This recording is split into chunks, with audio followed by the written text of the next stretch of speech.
E aí, galera de Presidente Prudente e região. Galera, hoje nós estamos aqui com um convidado especial, Bruno Laurenti. Mostra um pouquinho da carinha dele ali, ô Verônica. Agora volta a câmera para mim. Galera, é o seguinte, vamos fazer um conteúdo diferente hoje. Vamos fazer um piloto. De vez em quando a gente faz uns pilotos para saber como que a gente vai se sair em relação ao que a gente pretende fazer, que no caso aqui é fazer um bate-papo sobre ciência, história, religião e fé.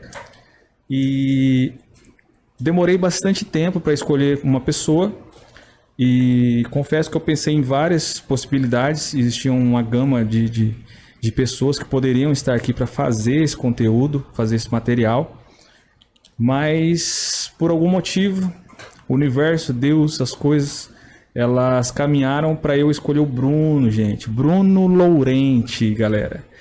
Um formado em História pelo Campus 2, no Oeste. Uma pessoa extremamente inteligente, estudiosa. Embora seja uma pessoa de pouca idade, um cara muito novo, para o tamanho do conhecimento que ele tem. Ele aceitou de bom grado. Bom grado, gente, acho que é isso. Ele aceitou estar aqui no Podcast Prudente para estar fazendo esse conteúdo legal para a gente. Um cara escritor de alguns livros, cara com uma didática perfeita, um português mais perfeito ainda. Ele fala para não ter expectativas, né? Com ele. Porém, cara, o cara foi aluno da Érica Vicentini. Érica Vicentini, uma das professoras mais conceituadas da nossa região, professora de História também, veio aqui no Podcast Prudente, fez uma participação brilhante, meteórica, aqui no Podcast Prudente. Ele tem uma admiração tremenda por ela, né? Depois ele vai ter a oportunidade de mandar um abraço, um beijo para ela. Acredito que ele tem um carinho, um apreço enorme por ela. Um cara estudioso, trouxe um monte de livro aqui, gente, ó. Perdido em Mar, né? Perdido em Marte, do Andy Weir. Isso. Uma adaptação do filme, né? Perdido em Marte. Tem um livro original, né? Essa é uma adaptação do filme, com as falas do filme. Sim, sim. Ó, Galileu Galilei, um dos pais da nossa ciência, da nossa astronomia, né? Esse cara aqui, ó, é um dos caras que surgiu na humanidade, que mudou o conceito da nossa astronomia e ciência, até da moderna e da antiga. Por esse livro aqui, você já vê que o cara é CDF, o cara é inteligentíssimo. Esse é um livro dele, Leonardo Entre os Homens, Bruno Victor Laurenti. Ó o naipe do livro que o cara escreve, gente. Ô, gente, o cara é de alto gabarito. O livro cara, tá até um pouquinho antigo, né? Surradinho, mas com o tempo não tem como, né? A gente vai carregando os... Ele tem vários materiais, gente. Não é só esse livro, tem estudos aqui em Presidente Prudente mesmo, lá na Cidade da Criança, né, Bruno? Sim, sobre a sim. situação da Cidade da Criança, planetário, etc e tal. Napoleão Hill, o cara que lê Napoleão Hill é porque o cara é muito inteligente mesmo, gente. Não tô enchendo a bola dele, não. O bicho é inteligente mesmo. É que ele é modesto, tá, gente? Nietzsche para estressados. Pensador filósofo, né? Nietzsche. Sim. Ó o material que esse cara estuda, que esse cara lê. Você é louco, não vou nem... Os livros estão aqui, ó. Vou deixar eles guardadinhos, que a gente depois vai falar de alguns deles. E, Brunão, se apresente para nós, para a galera poder te conhecer. A câmera aqui, Brunão. Apresenta pro pessoal. Prazer, o meu nome é Bruno Laurenti, né? Bruno Victor Laurenti. Eu tenho 26 anos, sou daqui do interior de São Paulo, Presidente Prudente.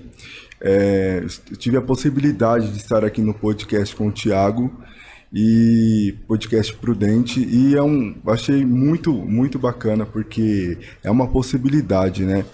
E muito obrigado pelos elogios que não cabem. Eu brinco, eu falo assim que quanto mais a gente aprende, mais nós temos a aprender, né? Nessa vastidão de possibilidades. E eu tive a oportunidade de ir evoluindo, crescendo conforme... com o tempo, né? Como acadêmico, como aluno. Galera, e é isso. Eu e o Bruno vai falar sobre assuntos pertinentes à ciência, à religião, fé e história. A área dele é história, porém ele é um cara inteligentíssimo, tem estudado um pouco sobre ciência. Sempre fui estudante de ciência, sou formado em teologia, sou estudante de astronomia, cosmologia, ciência em geral, biologia, tudo. Tenho um pouco de gama de conhecimento sobre esse assunto e a gente vai tentar fazer um alelo, né, sobre encaixar esses assuntos, teologia, história, fé, ciência, né? É um assunto que está em alta. E é isso, Brunão. Sua vez, Brunão. Então, Tiago, é muito interessante porque quando nós estamos inseridos na universidade, o conhecimento, quando é direcionado para pesquisa ou para... eu sou formado em História pela Universidade do Oeste Paulista, na área da licenciatura, só que eu tive a possibilidade de me ingressar na área da pesquisa, né, da iniciação científica. E foi aí que eu comecei a trambitar em outros conhecimentos, a ciência, antropologia. É que na própria grade do curso nós temos história do Brasil, história antiga, história da América, N outros, né? Filosofia, sociologia, né? E um exemplo na sua área que é Teologia. Teologia, né? Nós podemos atrelar com a filosofia e é muito interessante. E aí foi aí que eu comecei, que desde criança eu sempre fui muito curioso, mas a educação restringe muito o conhecimento no fator de investigação científica. É que hoje com eu acho que com a mudança, né, com os fatores de tecnologia, com a internet, tudo fica muito mais fácil e prático, né, para pesquisa. Mas o que acontece é que na universidade eu tive essa possibilidade de trambitar assim, na área da ciência, né, de fazer essas investigações. E eu fiz alguns trabalhos. A gente começa a ser um pouco autodidata, né? Daí eu fiz alguns... na universidade eu fiz um trabalho, um projeto científico que investiga a genialidade humana no contexto de 5 séculos que antecedem o nosso tempo, né? O século XXI, sobre Leonardo da Vinci. E esse trabalho ele é importante porque... Galera, é o seguinte, na verdade, um dos pontos cruciais, né? Um dos pontos principais sobre o todo, né? Quando você vai estudar história, ciência, religião, essas coisas, etc e tal, filosofia principalmente, né, que está bem atrelado também à teologia, embora são 2 ramos completamente diferentes. Eu acho que quando a gente vai para essas áreas, eu acho que a primeira pergunta que todos querem saber, que as pessoas elas se perguntam para nós que somos estudiosos de ciências, né, no plural, que nem o Bruno falou, ciências, são vários estudos, né? A história é uma ciência, a teologia é uma ciência, a filosofia é uma ciência, né? A biologia é uma ciência, como todos os outros estudos são uma ciência. Eu acho que a maior pergunta o porquê estamos aqui e qual o sentido da vida, né? Essa talvez seja o maior questionamento humano, né? Ou o maior questionamento de alguém que evoluiu e consegue ponderar acerca de si mesmo, né? Quando a gente fala assim, qual o sentido da vida, qual o sentido da existência, né? E eu vou começar pelo Bruno, né? Depois eu vou dar o meu parecer, mas o Bruno vai dar o dele primeiro.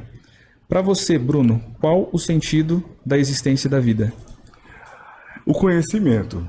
Eu acredito que a busca pelo conhecimento, por que nós estamos aqui, quem nós somos, e eu acredito que as fontes, né, a compreensão da sociedade, das antigas civilizações, e é muito interessante porque tem um cientista chamado Mark Bloch, que ele coloca que a historiografia, a história, a filosofia, ela que tem muito dessa discussão se essas linhas da ciência são ciências ou não, né? Mas ela está relacionada não tem como não ter essa interligação. Não, mas pessoalmente, por exemplo, vamos se despir da nossa área, vamos se despir dos nossos estudos, da nossa formação. particularmente, qual o sentido você pensando você, Bruno Laurenti, qual que é o sentido da vida? Você já parou quando criança? Ou depois? Você já ponderou sobre isso? Caramba, por que eu faço essa pergunta? Porque a maioria das pessoas, inclusive eu, às vezes tá no sofá e fala, pô, qual o sentido de tudo existir? Sim. Seria necessário existir tudo? E se não existisse nada? Teria sentido também ou não teria sentido? É uma pergunta complexa, Sim. né? Extremamente complexa até de entender a pergunta. Uma pergunta Até de a um própria filósofo, né? até a própria pergunta, ela é difícil de entender a pergunta. Qual o sentido da existência? Qual o sentido da vida? Porque poderia não existir nada. Por que Deus, por exemplo, se foi Deus, se não foi, né?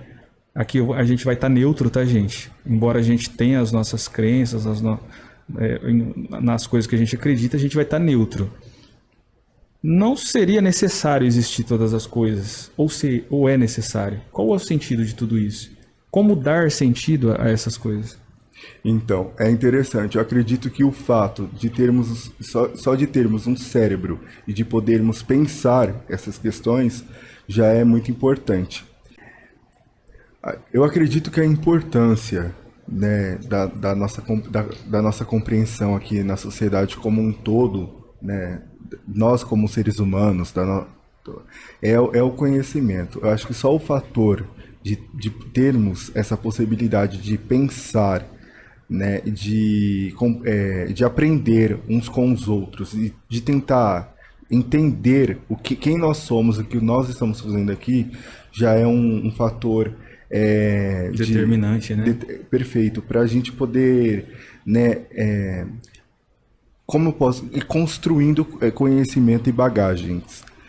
E eu como ser humano, aprender sobre o nosso planeta, sobre a evolução né, das civilizações, dos seres humanos, né, das culturas, das pessoas. Consegui. Eu acredito que a importância, né, da nossa compreensão aqui na sociedade como um todo, né, nós como seres humanos, é o conhecimento. Eu acho que só o fator de termos essa possibilidade de pensar, né, de aprender uns com os outros e de tentar entender quem nós somos, o que nós estamos fazendo aqui, já é um fator determinante, né? Perfeito, para a gente poder, né, como eu posso ir construindo conhecimento e bagagens. E eu como ser humano, aprender sobre o nosso planeta, sobre a evolução né, das civilizações, dos seres humanos, né, das culturas, das pessoas. E se quanto mais... Você disse praticamente que é determinante a nossa existência do agora, né? Perfeito. A gente entende o agora. Tá, vamos lá. Na parte assim, quando eu me pergunto, pô, por que existe as coisas? Porque uma vez eu ouvi uma frase que diz exatamente assim, ó. Qual é a coisa mais importante da vida? Muitos vão dizer, é a própria vida. Não é? Sim. É a própria vida. A coisa mais importante da vida é a vida, porque sem a vida você estaria morto. Exatamente. Só que um pensador contemporâneo, muito conhecido, chamado Robson Rodovalho, ele disse nesse dia, e eu frisei, ele falou muito bem, ele falou assim, ó, não é a vida que é mais importante. O mais importante é a existência.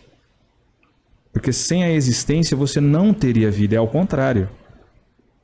Se o fator determinante, que seja ele qual for, não tivesse existido de alguém ou algo imensurável pensar, ó, vai existir todas as coisas, você não teria chance da existência. Ok? Sem a existência, logo você não teria vida.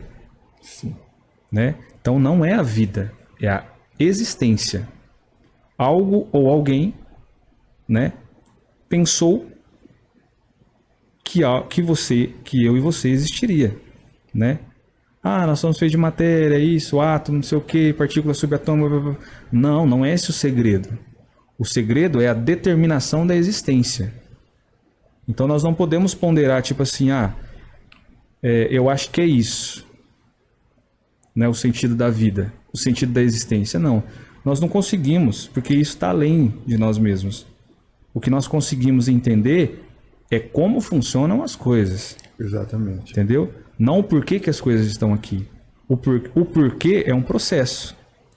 Nós estamos entendendo, né? A ciência ela traz várias respostas e várias possíveis respostas do porquê. Mas nós ainda estamos entendendo o porquê nós estamos aqui. Então é uma pergunta que ainda não tem resposta, né? É um processo essa resposta. Nós estamos no processo da resposta. O que nós podemos ponderar e pensar é que estamos aqui. Exatamente. Que alguém ou algo determinou que nós estivéssemos aqui. E isso é o mais importante, né? Sim. Eu acho muito interessante porque nós temos essa tendência, né, como seres humanos, de buscar essas justificativas, o do porquê. E, tudo assim, tem que ter uma resposta. Sim. Né? E na ciência, né, principalmente quando se trata da questão da própria matéria, né, dos elementos, dos átomos, da formação do nosso sistema solar, dos planetas, é que eles não têm essa consciência, né, para poder, como nós podemos situar, desde da evolução, do surgimento do nosso planeta Terra, do universo e de tudo que é formado dentro da nossa própria existência como seres humanos, né? De como foi formado o corpo humano, enfim, e todos o planeta, as florestas, os animais, tudo que habita dentro do globo terrestre. E é interessante porque nós, como somos seres pensantes, nós temos essa habilidade humana, nós temos a tendência de tentar compreender, entender,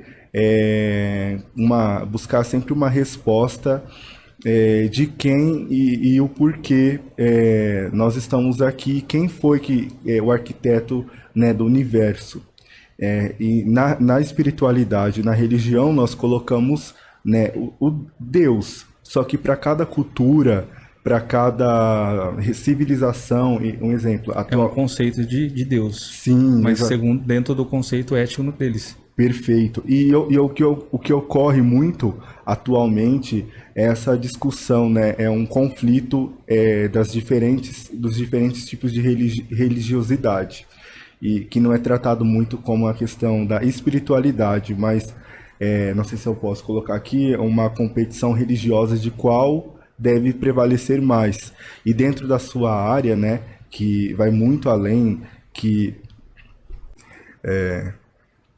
dentro da sua área teológica, né, que atrelada à filosofia, a investigação da humanidade, do homem, né, a gente coloca o homem, né, do homem e das mulheres também, mas na história bíblica é muito interessante porque a sua área não atrela exatamente no misticismo, no que é místico, mas está atrelada à espiritualidade e principalmente dos fatores que na teologia, né, não sei se você pode me corrigir, não deixa de ser um fator histórico, né?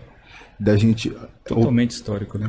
Observar o ser humano, relacionar as sociedades das civilizações passadas, né, na Idade Média, na Antiguidade, para nós entendermos o comportamento cultural dos seres humanos, né? E a gente tenta trazer, hoje é interessante porque a gente, você pode falar até melhor do que eu sobre esse tema, um resgate, né, desde a Idade Média da cultura do Oriente e aplicando aqui no Ocidente, e nós temos essa aculturação, apropriação cultural de outras culturas e da religião.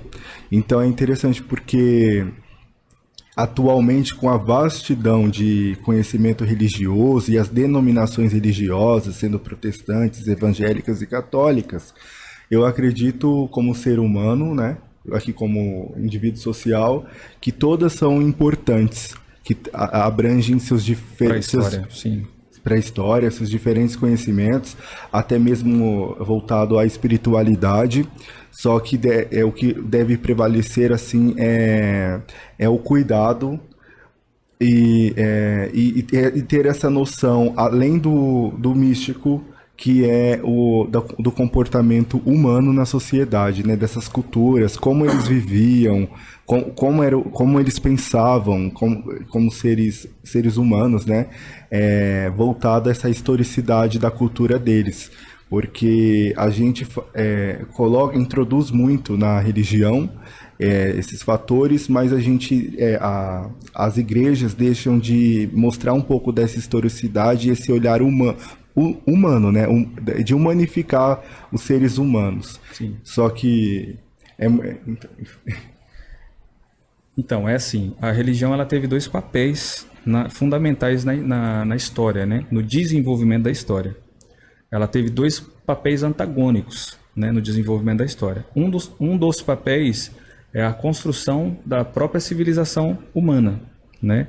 Embora os povos eram separados, territórios, países, etnias, a religião em si, ela teve o papel de desenvolver, né, o ser humano através da religião, porque a ciência era mais escassa, né? Então o homem se desenvolveu através da religião. Quando eu falo religião, religião em geral, né? O papel religião na historicidade da humanidade.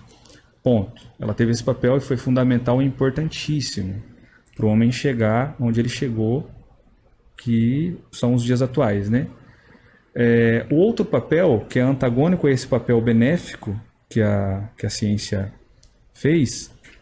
escorreu, foi o papel contrário, né? Ao mesmo tempo que a religião ela teve um papel fundamental no desenvolvimento da humanidade, ela também teve um papel de atraso na humanidade, né? Aí você fala, mas como, Tiago? O que é atraso? Um dos maiores atrasos da religião para a humanidade foi as questões dogmáticas, né? Que a religião ela trouxe para a humanidade. Criou-se dogmas e começou-se a civilização humana a acreditar e crer nesses dogmas e que foram altamente nocivos, né, para o desenvolvimento do intelecto da humanidade como um todo e também no próprio desenvolvimento humano mesmo como pessoa. Você pega religiões, por exemplo, arcaicas, lá da época da África subsaariana, onde o homem se desenvolveu, etc. e tal. Vamos puxar para a linha do evolucionismo. Foi uma época em que a religião, por exemplo, matava crianças, né? Misturavam outros povos, porque quem era prosélito de outra etnia e quisesse entrar numa etnia diferente, que era uma coisa muito rara, a religião obrigava a cultos de prostituição, de entregar o seu primogênito em sacrifício a essas religiões, né, que o cristianismo chamam de religiões pagãs. Então, assim, houve um processo e houve um retrocesso ao mesmo tempo. É interessante isso, né? Sim. Como que pode algo evoluir e involuir ao mesmo tempo, né? E outro papel nocivo que a religião teve foi a privação do conhecimento, né? De algumas coisas, de ciência, de astronomia. Se você pega, por exemplo, a antiga Suméria, você vai descobrir que ali era uma região muito rica em ciência, em astronomia, estudava-se as estrelas, estudava-se o desenvolvimento eles já criam que existiam galáxias, que existiam outros povos, que existiam, né, outras existências dentro do universo, nos céus. Eles falavam os céus, mas eles não entendiam que era o universo. Então a religião ela teve esse papel que foi antagônico a ela mesma, né? Foi importante para o desenvolvimento, porque deu um certo norte em relação a leis, por exemplo. Criou-se As leis vieram da religião, né? As primeiras leis vieram da religião. Gente, esse é o conceito certo de se andar reto, não matar, não roubar, entendeu? Não dizer falso testemunho, etc e tal, né?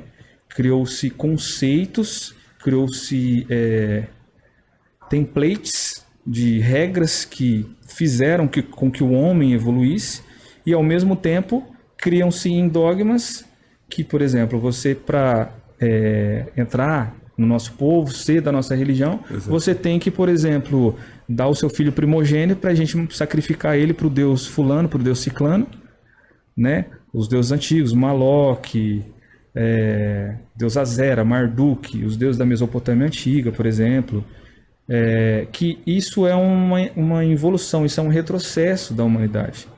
Como que você crê em algo que você tem que dar o seu filho primogênito em sacrifício? Que eram leis, né, estabelecidas. Leis estabelecidas pela religião. E as pessoas, os povos, as etnias, elas criam nisso piamente, obedeciam isso cegamente, né? E muitas vezes essas nações eram também destruídas por essas mesmas leis, né? Exatamente. Eram destruídas porque o índice de natalidade às vezes caía. E uma nação é feita de natalidade, de taxas de natalidade e mortalidade perfeita. Tem que nascer mais do que morre. Invasão bárbara, né? Invasões, tá? O cometa passou aqui, foi uma predestinação que a gente tem que invadir o nosso inimigo ali. E a gente tem que matar as mulheres, as crianças, os velhos. Entendeu? Então a religião ela foi boa no sentido de criar-se leis, criar-se dogmas, dar um norte para a humanidade, porque a humanidade era bárbara, que nem você falou, eram bárbaros, né? Não existiam leis específicas, a religião trouxe isso e deu um desenvolvimento para essas questões, né? Levou o homem a um patamar um pouco mais elevado, porém, ao mesmo tempo, existiam dogmas, existiam regras, existiam cultos que, ao mesmo tempo, destruíam esses mesmos povos. Sim. Você pega a África no período, aí a gente já puxa um pouco mais para frente, no período em que a África, 80% da África se tornou escravos, foi devido a essas práticas, né, de religiões, né, que o cristianismo chama de pagãs, de religiões chamam de africanas, né, de cultura africana, que tinham, por exemplo, essas questões de dogmas que destruíam a própria nação. Entendeu? Assim. Impostos, religiões que tinham dogmas e culturas de cobrar impostos, às vezes caro, entendeu? Que nem eu já falei, de oferecer crianças em sacrifício, né? De oferecer mulheres em cultos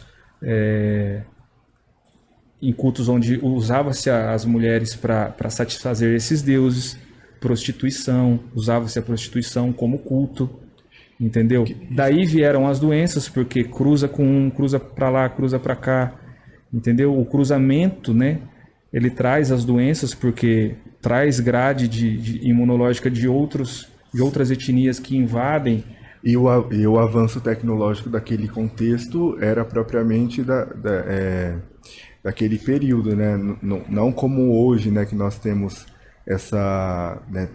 as tecnologias eram rudimentares daquele período. Eles Sim. não tinham o conhecimento do próprio período deles, né? Então, mas aí é onde entra a nocividade da religião também, porque a religião ela privava o homem do conhecimento, Exatamente. do estudo, entendeu? De ir Era atrás restrito. das respostas.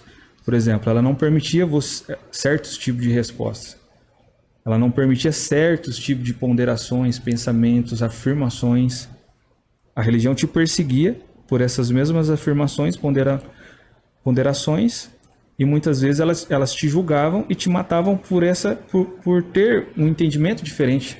E muitos cientistas da época Foram desperdiçados sim, por causa desse pensamento. mudavam a opinião deles até mesmo um pouco antes do leito de morte, né? Sim, sim. Que é o caso do Nicolau Copérnico. Darwin fez isso. Exatamente. Né? Darwin era teólogo. Galileu no tribunal. Galilei teve que voltar atrás. O Galileu olhou o telescópio e falou, cara, tem mais ou menos uns 6 planetas que eu descobri Tem um que tem anel e o Sol é o centro do universo, não é a Terra. E a Terra provavelmente não é plana. Ela provavelmente é redonda. O cara foi quase condenado à morte por essa afirmação. Sim. Entendeu? Da opinião da igreja E ele tinha provas, né? Então, assim, o que é a Idade das Trevas?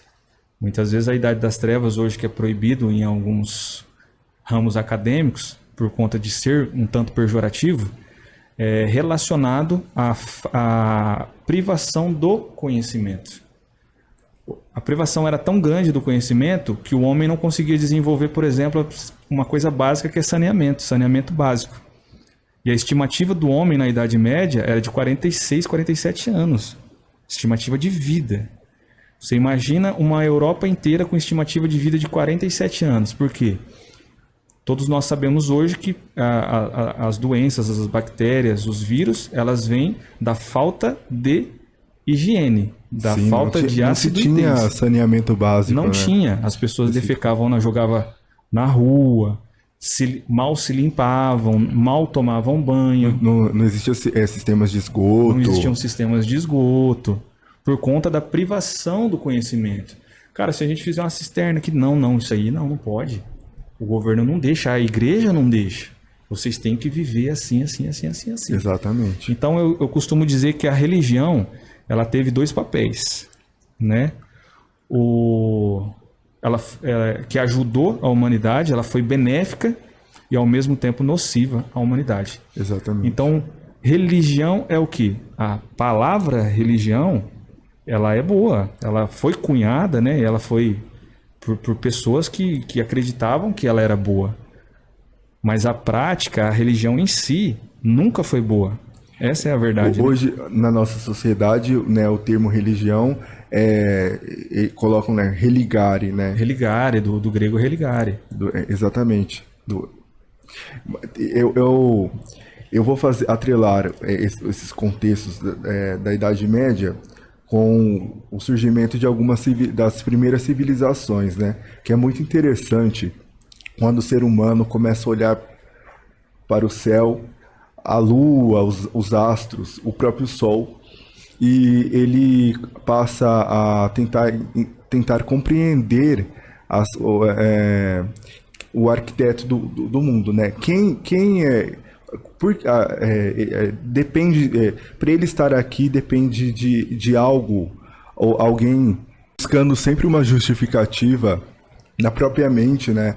E no discorrer dessas civilizações, para as antigas civilizações incas, astecas e mais, que é até um pouco recente, das civilizações egípcias, né? N outras civilizações que passaram aqui no nosso globo terrestre, de tentar entender o mundo através dos astros, né, do Sol e os seus deuses.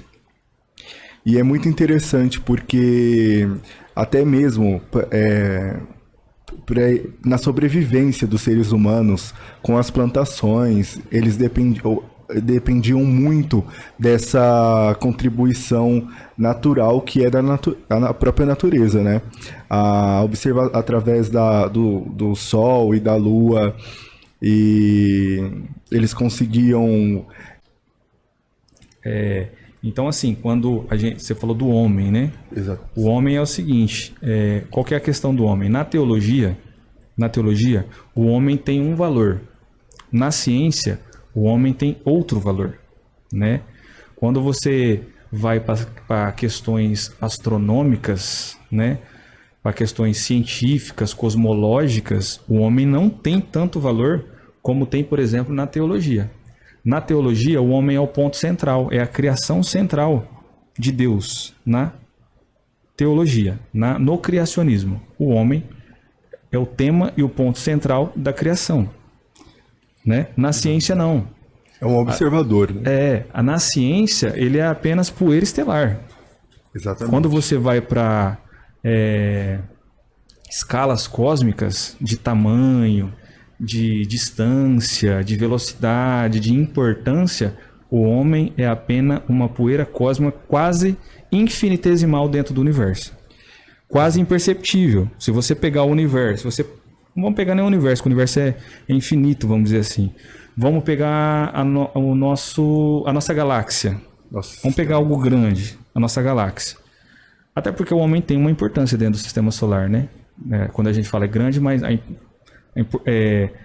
no tamanho talvez não seja importante, mas o homem tem a importância dele dentro do sistema solar, né? Até ponderar sobre o sistema, né, é importante. Agora, quando você vai para uma galáxia, por exemplo, que tem bilhões de anos-luz, né, de distância, de diâmetro, você vai descobrir que o homem ele não tem importância alguma.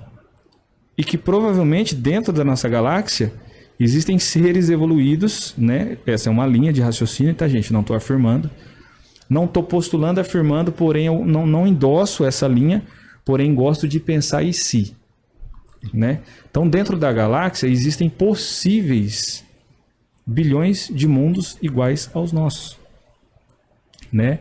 Então, a importância do homem para a teologia é uma, ele é o ponto central, e para a ciência é quase zero, né? A única importância do homem para a ciência é que o homem segundo a ciência, ele é o único que tem o poder de pensar. Ele é um ser pensante sobre a sua própria existência, sobre a própria existência do universo, Exatamente. sobre de como surgiu o universo, sobre de como surgiu todas as coisas, qual que é a ordem das coisas, quais são as cronologias das coisas. Aliás, qual é a cronologia das coisas?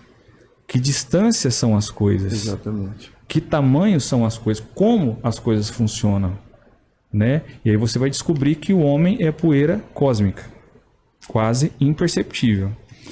Quando você entra nesse quesito do homem não ser tão importante para a ciência, né? A única importância do homem é ponderar acerca de si mesmo, você cria uma questão. Se o homem existe e pondera sobre si mesmo, será que existem outros seres que ponderam acerca de si mesmo e acerca do universo? E acerca até de nós mesmos, o homem, o ser humano? E aí fica esse questionamento. Né? Esse questionamento, porque você não tem provas que eu falo cabais, você tem indícios, né? Você pega sistemas solares, a nossa galáxia, a Via Láctea, ela é feita de bilhões de estrelas, né? E é interessante porque, entrando na teologia, quando Deus fala para Abraão assim, eu vou fazer a sua descendência como as estrelas do céu. Eu não entendia isso quando eu era mais novo. Por quê? Porque quando eu olhava o céu, não tinha muita estrela. Eu pensava assim, né? Falei, e como as areias do mar. Aí eu falava, as areias do mar, sim, como os grãos de areias do mar. Eu falava, como os grãos de areias do mar é um pensamento muito grande, Deus falando, né? Mas quando ele citava as estrelas, eu falava assim, mas que estrela? Que eu olho, eu vejo mais ou menos umas 100 estrelas no máximo. Que estrelas são essas? Né? Só que eu não sabia que além da nossa atmosfera, né, no universo observável, nossa galáxia, que é também observável, existem comprovadas bilhões de estrelas. Sim. Né? Cada uma dessas estrelas é um sistema solar em potencial. Não quer dizer que tenha planetas, etc. e tal. Mas é potencial a vida como o nosso sistema solar, né? Uma lei das galáxias, uma lei das estrelas, uma lei da criação de estrelas, é que a ciência ela sempre puxa esse indício. Se um sistema solar ele tem os ingredientes do bolo, ele pode existir com bastante tempo, né? A nossa Terra com 4,5 bilhões Perfeito. de anos de existência, a nossa Terra, né? Ele pode existir um potencial sistema planetário, um potencial sistema solar. E é muito interessante, né, que com o surgimento do nosso sistema solar, dos nossos planetas, eles se iniciam com uma autodestruição, né? Se a gente for criação e destruição, né? Sempre criação e destruição. É interessante porque a gente pensa, nossa, mas violência... Colisões catastróficas que criam as coisas. Exatamente, até mesmo com o nosso planeta, né? E nessa evolução... Mas isso era um pensamento até egípcio, né? Quando eles falavam assim, o Deus da destruição e o Deus da criação, né? Era, na verdade, um equilíbrio que eles tinham do entendimento de como funcionavam as coisas. Né? Os egípcios eram observadores do universo, né? Assim como os babilônicos, que também eram observadores. Que essa definição dos deuses vai muito além dessa... Era a compreensão que existia sobre o universo. Não é que existiam esses deuses, é que eles gostavam de pensar que esse poder, né, esse algo poderoso que é a destruição e a criação, eles gostavam de chamar de deuses. Eles criavam deuses para si, né, porque esses deuses cabiam dentro da compreensão deles. Como que eles iam explicar o que é planeta, o que é sol, o que é galáxia? Não tinha como eles explicarem essas coisas. E detalhe, eles fizeram essas coisas sem tecnologia alguma, né? Observando apenas com a inteligência. Os olhos e a inteligência. Pô, eu acho que aquilo ali é aquilo. Criando esses métodos. É o Deus fulano, é o Deus ciclano. Né? Porque que nem você falou, o universo ele é feito de criação e destruição. É um ciclo, o universo é cíclico. Né? Algo se cria, algo se destrói. Algo se cria, algo se destrói. É uma manutenção. Né? É um ciclo. Né? Então, como que funciona, né, dentro da compreensão de hoje? Qualquer galáxia que existam a quantidade de estrela correta, gravidade correta e os materiais, os componentes corretos, que é o chon, né, que eles chamam de chon. Toda estrela que tem o chon, ele é um sistema solar em potencial. O que é o chon? Se uma estrela, se um sistema estelar, ele compõe, né, os átomos de carbono, hidrogênio, oxigênio e nitrogênio, com o tempo e as reações químicas corretas, com a cronologia correta, ele pode desenvolver vida, né? Ele vai desenvolvendo vida aminoácida através de elementos químicos, através de explosões e criações que geram, né, reações químicas nessas explosões e criações. E com essas reações químicas no tempo certo e da forma certa, criam-se as primeiras cadeias de aminoácidos, que é a base do DNA, né? É a base das proteínas. O DNA é feito de proteína. Os aminoácidos são feitos de proteína. E é a proteína é feita de aminoácidos. Interessante, né, que todos os elementos que nós temos aqui no nosso globo terrestre está inserido no nosso sistema solar, no universo, né? Eu acho isso muito fascinante. Sim. Você pega, por exemplo, a Terra. A Terra, até onde se sabe, é o único planeta que tem todos os elementos da tabela periódica, né? Uma coisa legal frisar é sobre a tabela periódica. O que é a tabela periódica, né? É um dicionário de todos os elementos. No universo existem todos aqueles elementos, desde o hidrogênio até os ferros mais pesados. Ferro, zinco, cobre, estanho, entendeu? E a tabela periódica é algo interessante, porque todo mundo estuda a tabela periódica na escola de forma química, né? E é na aula de química que se estuda a tabela periódica. Fica muito restrito também. Isso é uma forma arcaica de ensino, por quê? A tabela periódica ela não é química. Ela não é química. A tabela periódica é física. Ela é estritamente física. Ela não é química.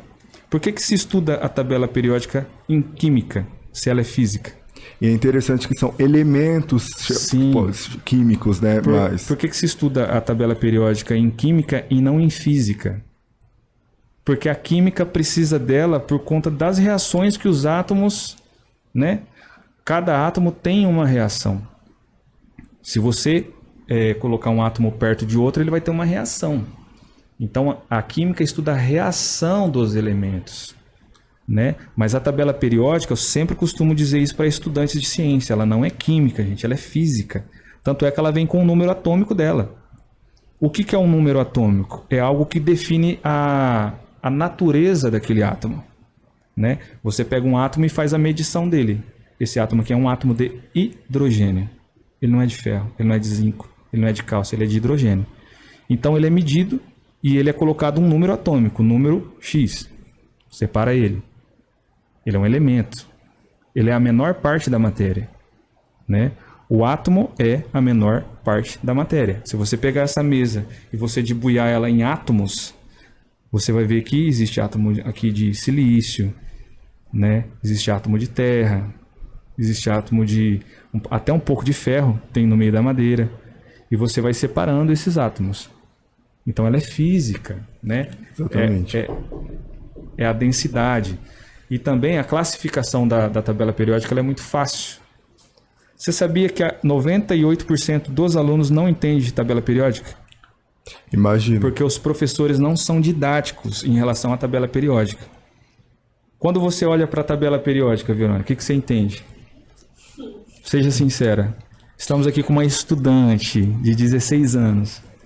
Que são várias fórmulas de átomo. Ó, você tá vendo? Ó o absurdo. Ó. Fórmulas. Meu Deus. De átomos diferentes. A tabela periódica, ela é classificada por peso e densidade. Os mais leves ficam em cima, os meio pesados ficam no meio e os super pesados ficam embaixo. Então ela é classificada por peso. É como se você colocasse leve, mais ou menos e pesado.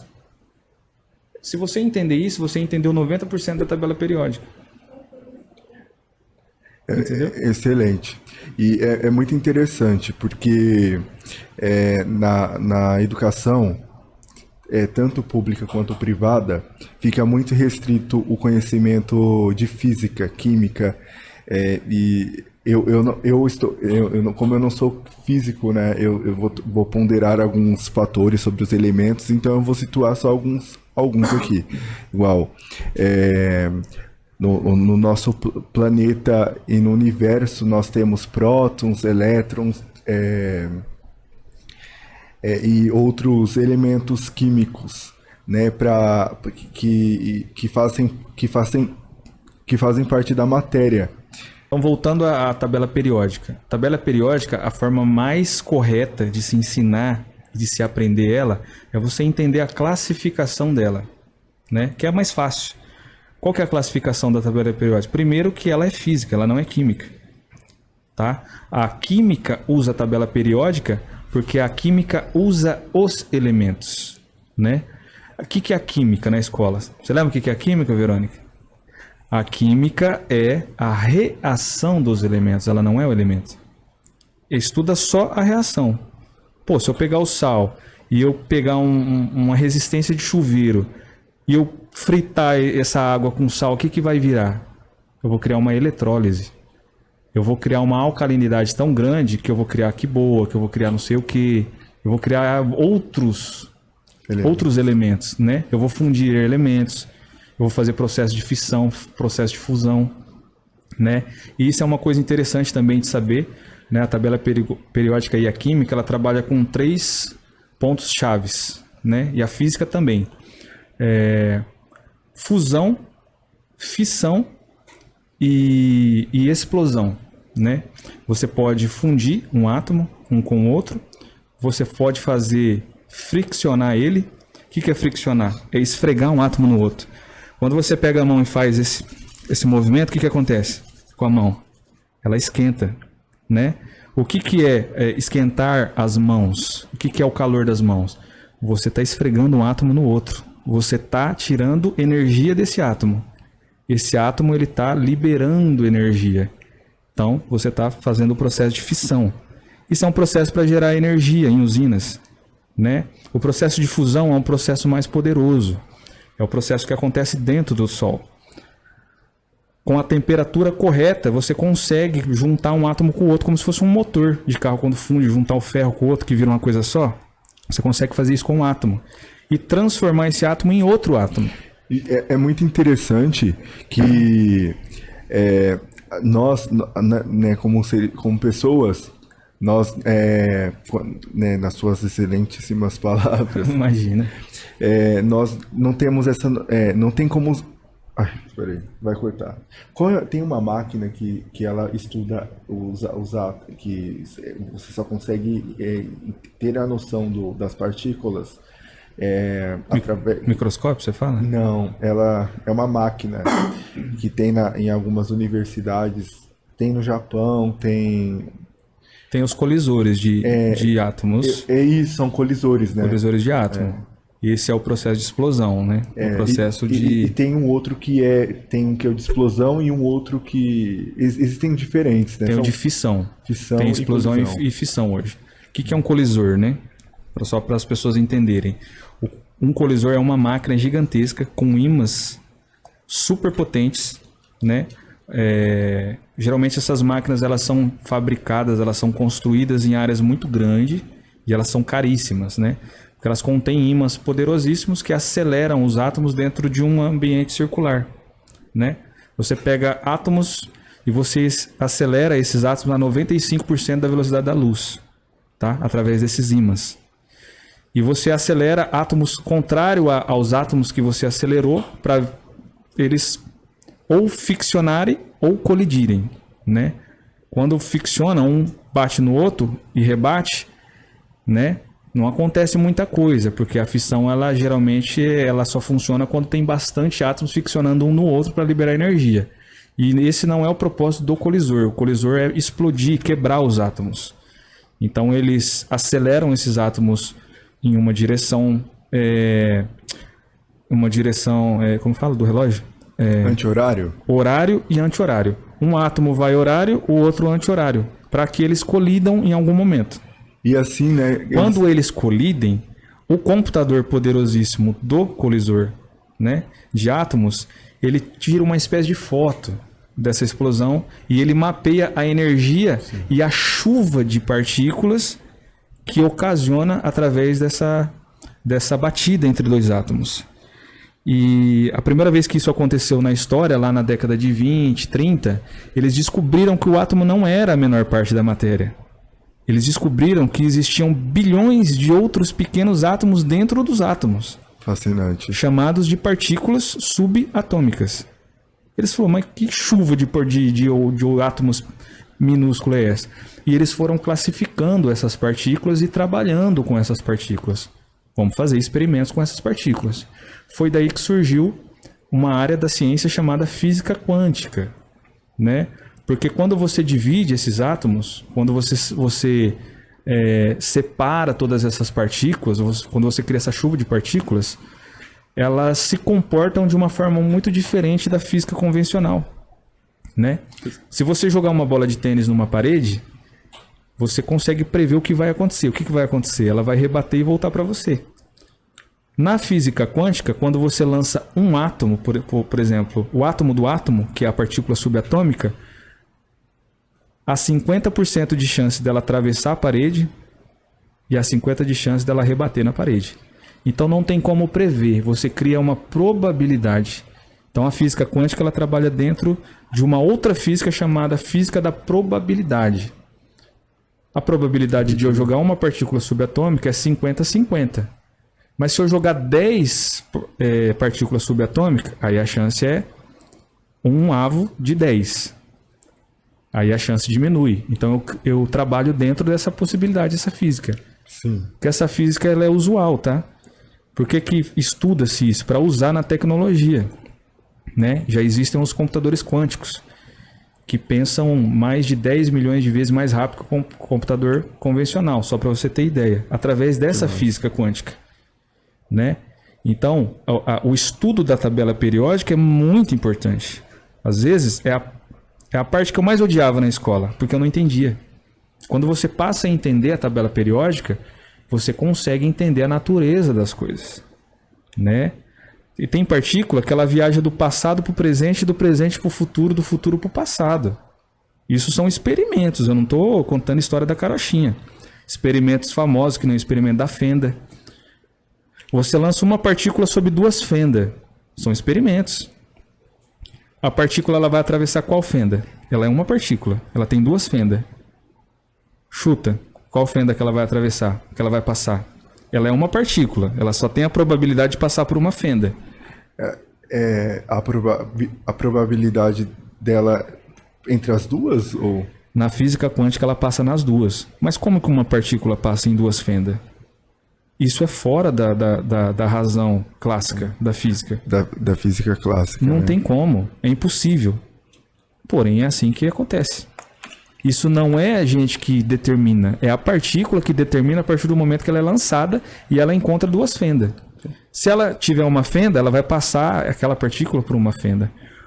Então eles começaram a ponderar. Ela se multiplica? Ela viaja do passado para o futuro e transmite informações? Tem outro experimento famoso, por cientistas famosos, eu sou bem ruim de nome, tá, gente? Mas esse é um dos experimentos mais famosos que existe. Você lança uma partícula e você desacelera ela para você observar ela. A partir do momento que você está observando ela, ela é uma partícula. Quando você fecha os olhos, ela vira uma onda.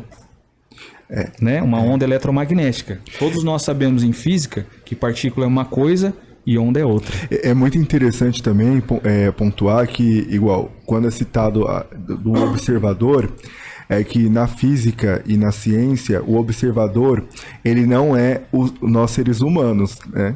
Não, deixa eu só concluir esse da observação, só para eu não perder o raciocínio, que é algo importantíssimo. Eles concluíram que, observando uma partícula desacelerada, quando você fecha o olho, ela desaparece, ela vira uma onda, ela vira uma energia, ela não é mais uma partícula, porque qual que é a diferença de partícula e onda? A partícula, ela é sólida. Perfeito. Ela é matéria, tá? Ela é algo sólido, palpável. A onda não. A onda não é algo sólido, palpável. A onda é apenas uma onda. Ela existe, mas ela é uma onda. Ela se comporta como uma onda. Eles ponderaram que a realidade só existe porque nós observamos ela. Se nós não a observamos, ela não existe.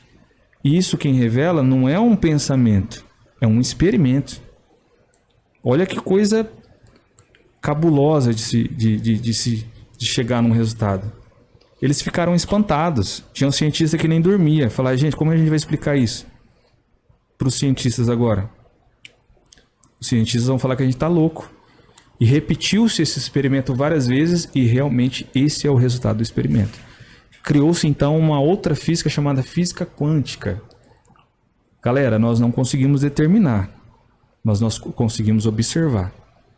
A física quântica, a natureza ela não permite que você determine ela. Ela revela uma resposta sobre a natureza de todas as coisas. Eu não permito que vocês me manipulem. Eu sou desse jeito e eu fui fabricado e programado para trabalhar e se manifestar desse jeito. Não é o homem que vai mudar essa manifestação. Você consegue canalizar ela, não mudar a natureza dela, como na física clássica. Não é interessante isso? Muito interessante. Atrelando e não mudando a linha de raciocínio, que foi excelente,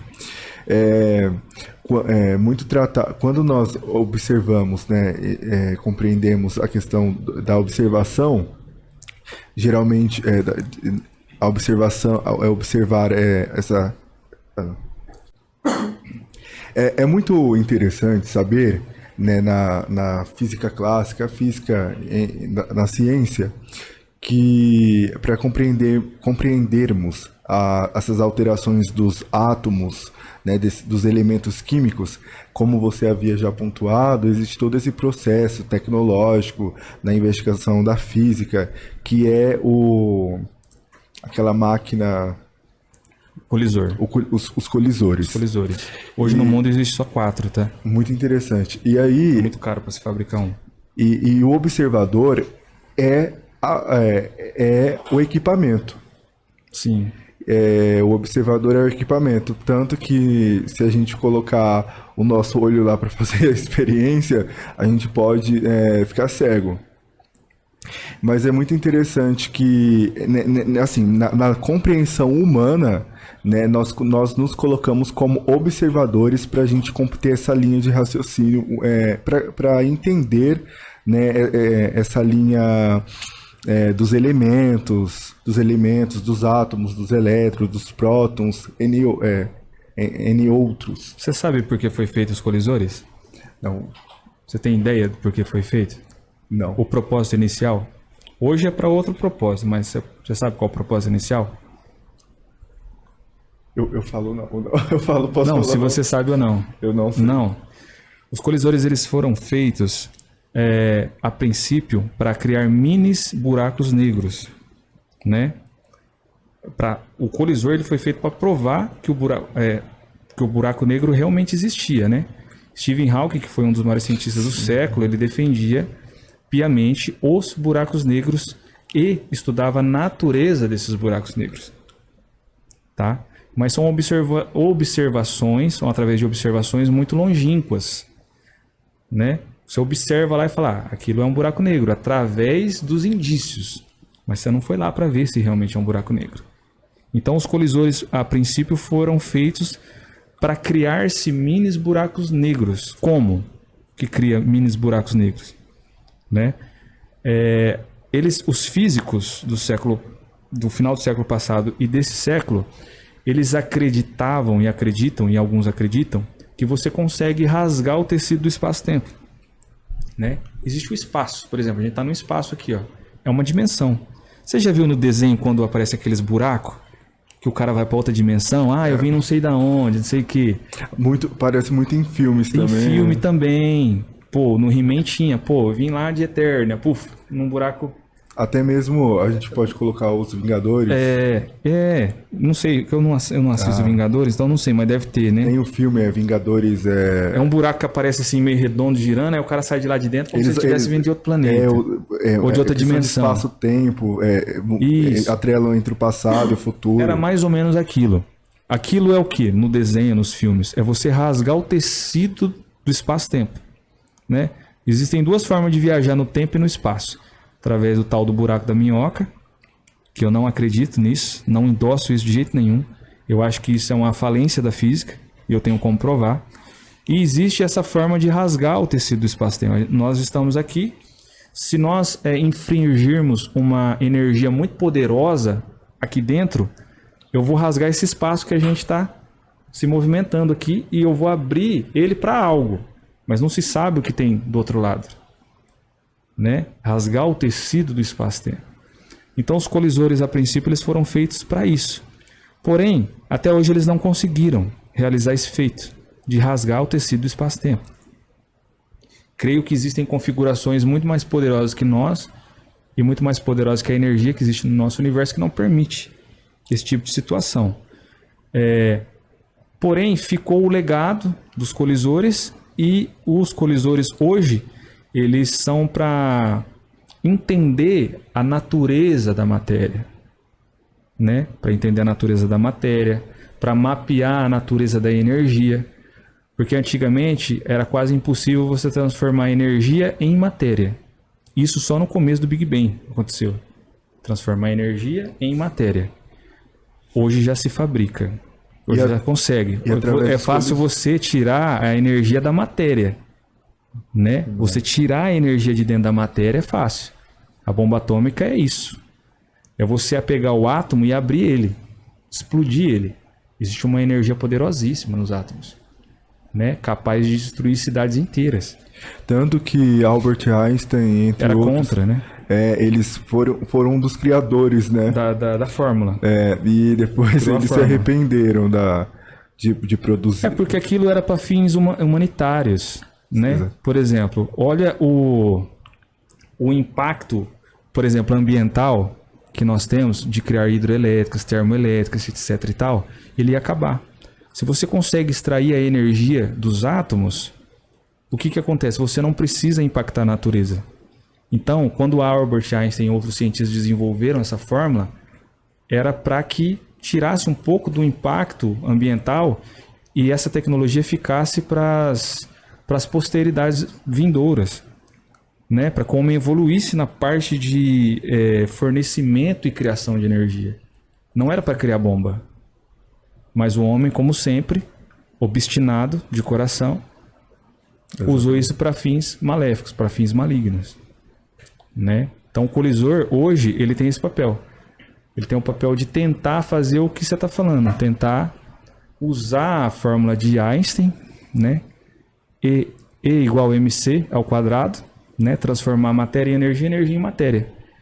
O dia que o homem conseguir dominar isso, ele vai dominar o universo. O colisor é feito para isso hoje. Até lá... É um fim totalmente benéfico, né? Sim, sim. Né? Você pegar e conseguir dominar a matéria. Eu posso fazer qualquer coisa com a matéria. Transformar ela em vida, destransformar ela, tirar energia, guardar energia, criar a matéria, recriar a energia da matéria. E é muito interessante que esse conhecimento ele fica restringido muitas vezes na área acadêmica.